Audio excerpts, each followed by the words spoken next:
नमस्कार दोस्तों, आइए सुनते हैं आज की कहानी बाऊजी की बिन मायका।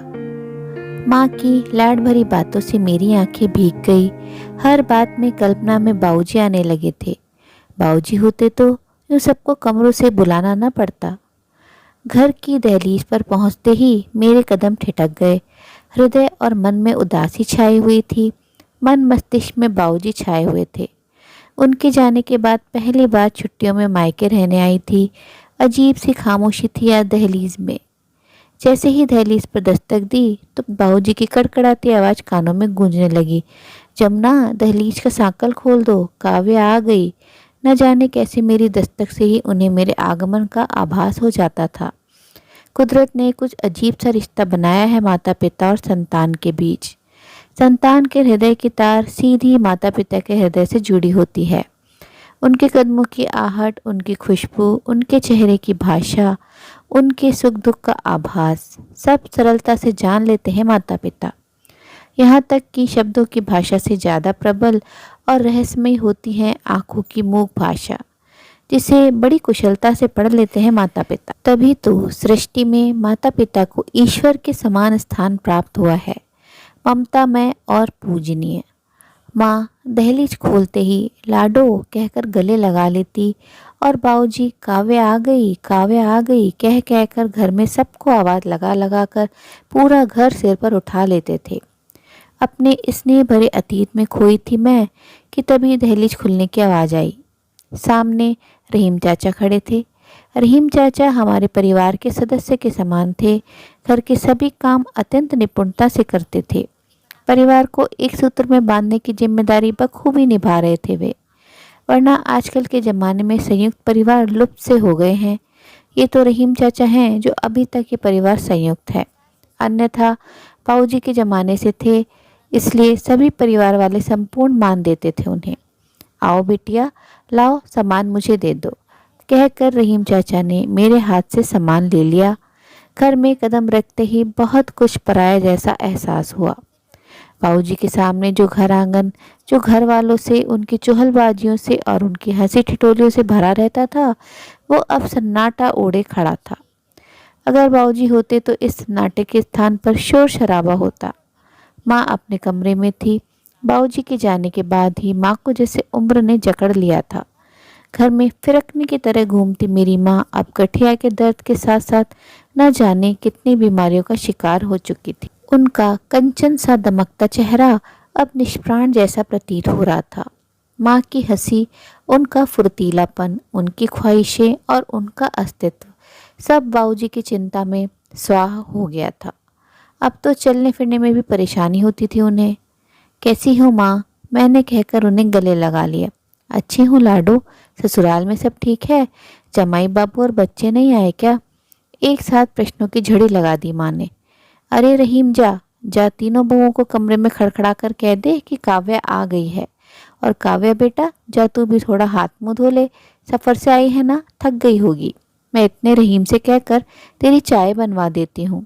मुझे पता है कि चाय पीते ही तेरी सारी थकान उतर जाएगी। बिना अपने प्रश्नों का उत्तर लिए माँ अपनी ही रो में बोले जा रही थी। उनकी लाड़ भरी बातों से मेरी आंखें भीग गई। हर बात में कल्पना में बाऊजी आने लगे थे। बाऊजी होते तो सभी यहीं जमघट लगाए होते, यूं सबको कमरों से बुलाना ना पड़ता। तीनों भाई मुझे अपने पास बैठाकर दुनिया जहाँ की बातें कर रहे होते और भाभियाँ भाभियाँ चाय नाश्ते के साथ साथ बातों की जुगलबंदी कर रही होती। अजीब रुतबा था और वर्चस्व था बाऊजी का, ऊपर से कड़क किंतु भीतर से एकदम नरम। सबसे छोटी होने के कारण मैं सबकी लाडली थी, खास तौर पर बाऊजी की। वे सदा मेरी हर इच्छा पूरी करते, पलकों पर बैठाकर रखा था मुझे। उनके इसी लाड़ के कारण अक्सर उनमें और माँ में झड़प हो जाती थी। छोरी को पराए घर जाना है, इतना सिर चढ़ाओगे तो वहाँ जाकर हमारी नाक कटवा देगी। कुछ भी तो नहीं आता इसे सिवाय हंसी ठट्टे के। कितनी बार कह चुकी हूँ उससे, लाडो घर का कुछ काम काज सीख ले, मगर इसके कानों पर तो जूं भी नहीं रेंगती। माँ गुस्से में झल्लाकर उनसे कहती, अरे काव्या मेरा गुरूर है, देख लेना ये ससुराल में मेरा सिर गर्व से ऊंचा करेगी। अभिमान से कहकर बाऊजी माँ के समस्त बातों झल्लाहटों पर विराम लगा देते। अरे काव्या कैसी है तू, स्टेशन से आने में कोई तकलीफ तो नहीं हुई? टैक्सी आसानी से मिल गई थी ना? माफ़ करना काव्या, गाड़ी नहीं भेज पाया। अचानक ही कुछ काम आ गया था। अगर कुछ काम ना होता तो ज़रूर भेजता। बड़े भैया की आवाज़ से मैं ख्यालों से वर्तमान में आ गई थी। कोई बात नहीं भैया, टैक्सी है ना, कोई दिक्कत नहीं हुई मुझे आने में। आप निश्चिंत रहें। यह कहकर मुझे बाबूजी की कमी अत्यंत खली। सोच रही थी कि अगर बाबूजी होते तो मैं टैक्सी से घर कभी ना आती। कितना भी ज़रूरी काम हो वो सब छुड़वाकर मेरे लिए स्टेशन गाड़ी अवश्य भेज देते थे। इन यादों का स्वभाव भी कितना विचित्र होता है ना। जितना इन्हें दूर भगाओ वो उतना ही करीब आ जाती है। बहुत जिद्दी होती हैं ये यादें। ना चाहते हुए भी बात बेबात वक्त बेवक्त परेशान करने चली आती हैं ये। ससुराल से जब चली थी तो पूरे सफ़र में अपने आप को ऊपर से, भीतर से, हृदय से, मस्तिष्क से पूर्णतः तैयार कर रही थी कि अब मायके के जो भी परिवर्तन आया होगा उससे तनिक भी विचलित नहीं होंगी। जब बाबूजी थे तब समय कुछ और था और अब कुछ परिवर्तन तो निश्चित था, जिसका एहसास मुझे हो चुका था। और माँ, बाबूजी के समय माँ स्वाधीन थी, उनका घर में अपना वर्चस्व था, किंतु अब वे बेटों पर निर्भर हैं। एक स्त्री के जीवन का ये एक कटु सत्य है कि जब तक एक स्त्री का पति जीवित है उसका अस्तित्व अत्यंत सशक्त होता है, किंतु पति की मृत्यु के पश्चात वो स्वाधीन होते हुए भी अपने परिवार के अधीन होती है, उन पर निर्भर होती है। यही माँ के साथ हुआ। मैं अपने विचारों की दुनिया में भटक रही थी कि तभी मंझले भैया की आवाज़ ने मेरे विचारों की तंद्रा भंग कर दी। अरे काव्या, कैसी है तू? अकेली आई है? कार्तिक और बच्चे नहीं आए? मैं अच्छी हूँ मंझले भैया, बच्चे पढ़ाई में व्यस्त थे और कार्तिक, उनका तो आपको पता ही है, कभी भी मीटिंग्स आ जाती हैं, इसलिए सोचा मैं ही चली जाऊँ अकेली। आखिर छुट्टियों में मायके तो आना ही था ना। माँ की और आप सभी की बहुत याद आ रही थी। चल, ये अच्छा किया तूने कि तू आ गई। मझले भैया की बात से मन में कुछ दरक सा गया। क्या भैया को कार्तिक और बच्चों के ना आने का जरा भी अफसोस नहीं था? अगर बाबूजी होते तो इस बात पर अपनी कड़कती आवाज़ में मुझे कार्तिक और बच्चों को ना लाने के लिए डांट लगाते और कहते, काव्या, बच्चों की पढ़ाई और मीटिंग्स कुछ दिन के लिए आगे पीछे भी हो सकती है। एक छुट्टियां ही तो मिलती हैं सबको मिलने जुलने के लिए, उसमें भी बच्चों को तूने पढ़ाई लिखाई में लगा दिया। अरे बच्चों के बिना उनका ननिहाल सूना है, समझी? मंझले भैया की तरह छोटे भैया ने भी उनके वाला वाक्य दोहरा दिया। थोड़ी देर बैठकर सभी वापस अपने अपने कमरों में चले गए। ऐसा लग रहा था मानो कोई औपचारिकता पूर्ण करने आए हों। वो भाई बहन वाला प्रेम, स्नेह, चहलबाजी, हंसी ठिठोली सब लुप्त से हो गए थे। जिस घर आंगन में मैं पली बड़ी, हंसी खेली, आज वो सूने खड़े हैं। मेरा अपना घर, मेरा मायका अब पराया सा प्रतीत हो रहा था। बाबूजी के बाद मायके में इस परिवर्तन को अपनाना बहुत पीड़ादायक हो रहा था। सोचना जितना सरल था, यथार्थ स्वीकारना उतना ही कठिन। मायके में तो हर बेटी के प्राण बसते हैं। आखिर जन्म से विवाह तक कितने वर्ष जिए होते हैं एक बेटी ने। अनगिनत यादें सजाई होती हैं मायके जाने के लिए, अपने आप को तरोताज़ा करने के लिए, अपना बचपन जीने के लिए। छुट्टियों का बेसब्री से इंतजार होता है। एक मायका ही तो होता है जहाँ हम सभी बेटियाँ हृदय खोलकर बातें करती हैं, हंसती हैं। इसलिए अब इस परिवर्तन को स्वीकारने में पीड़ा तो होगी ना। पूरा सप्ताह बस ऐसे ही औपचारिकताओं में बीत गया। ना कोई लाड़ चाह हुए और ना ही कोई हंसी ठिठोलियाँ। बस एक घर की बेटी का औपचारिक रिश्ता बन गया।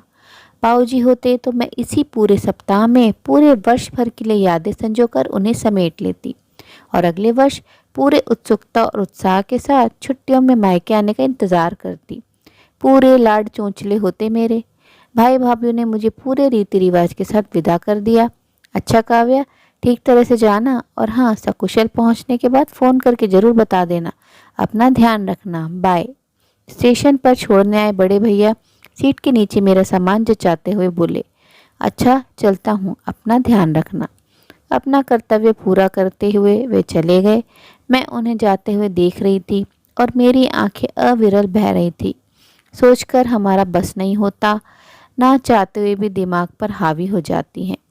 सोचने लगी कि बाबूजी होते तो वे ट्रेन जाने से पहले कभी वापस घर ना जाते, बल्कि ट्रेन जाने तक, जब तक मैं उनकी आंखों से ओझल ना हो जाती, अपना ममता में हाथ हिलाते रहते। मायका सभी बेटियों का गुरूर और शान होता है।